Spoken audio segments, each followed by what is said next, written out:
Patrick Hutzel from intensivecare.com with another quick tip for families in intensive care. So I have an email from Samantha today who says, "Hi Patrick, I appreciate all that you do for people in intensive care. I have found your videos and information very helpful and reassuring already.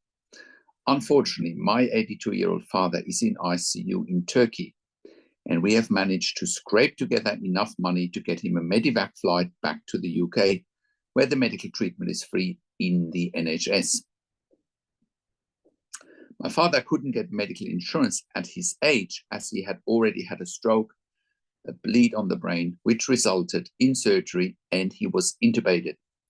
He then went on to make a full recovery, and he has been living a healthy lifestyle in Turkey.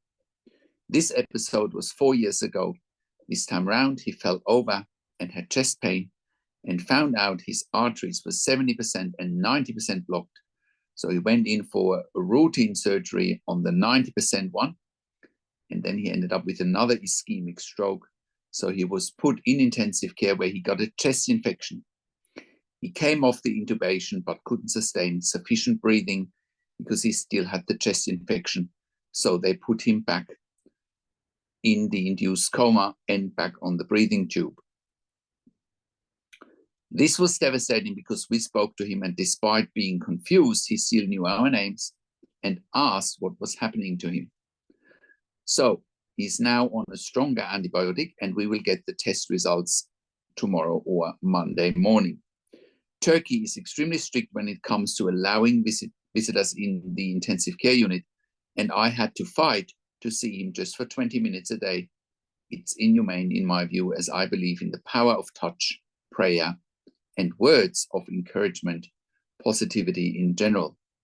My father is a strong, fit man who recovered fully before, so I believe he has every chance he could do it again. What do you think?" So, look, like I've been saying for a long, long time here at intensivecare.com, the biggest challenge for families in intensive care is simply that they don't know what they don't know. They don't know what to look for. They don't know what questions to ask. They don't know their rights, and they don't know how to manage doctors and nurses in intensive care. So with a 90% blockage, and you had one type of surgery, where they've unblocked the artery, and he couldn't be extubated first time round, doesn't mean he can't come around second time round. Also, like I've been saying here, approximately 90% of intensive care patients survive. So the odds are in your dad's favor. Now, with the antibiotic for Monday, or when you get the result back, they probably started him on a broad spectrum antibiotic until they get the right result, and then they can target specifically. Now, in the meantime, what you need to look for is what happens if they take him off sedation and opiates. What ventilator settings is he on? Is he hemodynamically stable? Right? Is he on inotropes, vasopressors, vasodilators? Is he in a regular or irregular heart rhythm, for example, because the stroke might have actually been triggered by an irregular heart rhythm, such as AFib or atrial fibrillation, also known as AF. So you may want to find out whether that might have triggered the actual stroke.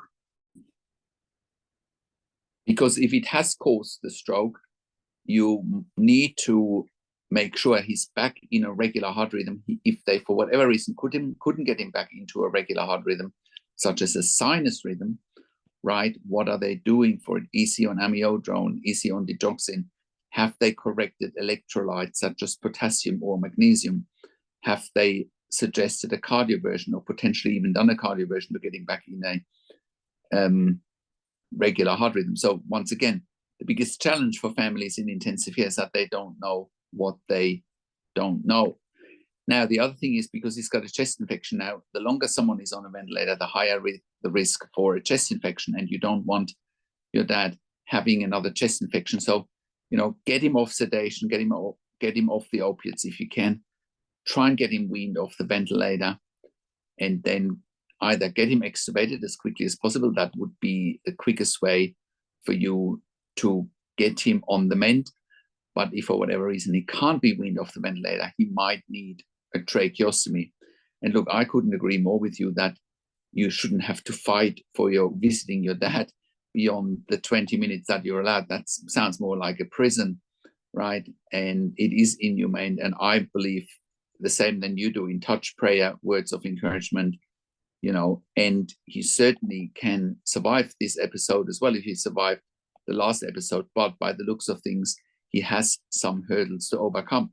You should also talk to the neurologist. And I understand there might be a language barrier if your dad is in Turkey in ICU there, but you should talk to the neurologist in particular about the brain damage that might have been sustained, but you should also ask them to get a weaning plan, to get him off the ventilator and let him to go back, to normality as much as possible, because every day on the ventilator in an induced coma is simply deconditioning your dad, and you certainly don't want that. So that is my quick tip for today. I hope that helps. Now, I have worked in critical care for nearly 25 years in 3 different countries, where I also worked as a nurse manager for over 5 years in intensive care. And I've been consulting and advocating for families in intensive care here at intensivcarehotline.com since 2013. And we've been saving many lives with our consulting and advocacy. And you can verify that on our testimonial section at intensivcarehotline.com, or you go to our podcast section and you can watch some client interviews who verify what the work that we've done for them and how we saved their loved one's life. And that's why we created a membership for families of critically ill patients that you can become a member of if you go to intensivcarehotline.com, click on the membership link, or go to intensivcaresupport.org directly. In the membership, you have access to me and my team 24 hours a day in a membership area and via email, and we answer all questions intensive care related. In the membership, you also have exclusive access to 21 videos and 21 ebooks that I have personally written and recorded. And once again, all with the goal of you making informed decisions, having peace of mind, control, power, and influence. Making sure your loved one gets best care and treatment. So in the membership, you have access to decades worth of intensive care nursing experience, where me and my team share all our experience with you and help you very, very fast. I also do one-on-one consulting and advocacy over the phone, Skype, Zoom, WhatsApp, whichever medium works best for you. I talk to you and your families directly, but I also talk to doctors and nurses directly. Once again, I make sure you make informed decisions, have peace of mind, control, power, and influence, making sure your loved one gets best care and treatment, because you are in a once-in-a-lifetime situation that you simply can't afford to get wrong. And you need that crucial second opinion in real time that we can also give you by reviewing your critically ill loved one's medical records. I also represent you in family meetings with intensive care teams, and we also review medical record reviews or medical records after intensive care if you have unanswered questions, if you need closure, or if you are suspecting medical negligence. And all of that you get at intensivcarehotline.com. Call us on one of the numbers on the top of our website, or send an email to support@intensivcarehotline.com. And if you like my videos, subscribe to my YouTube channel for regular updates for families in intensive care.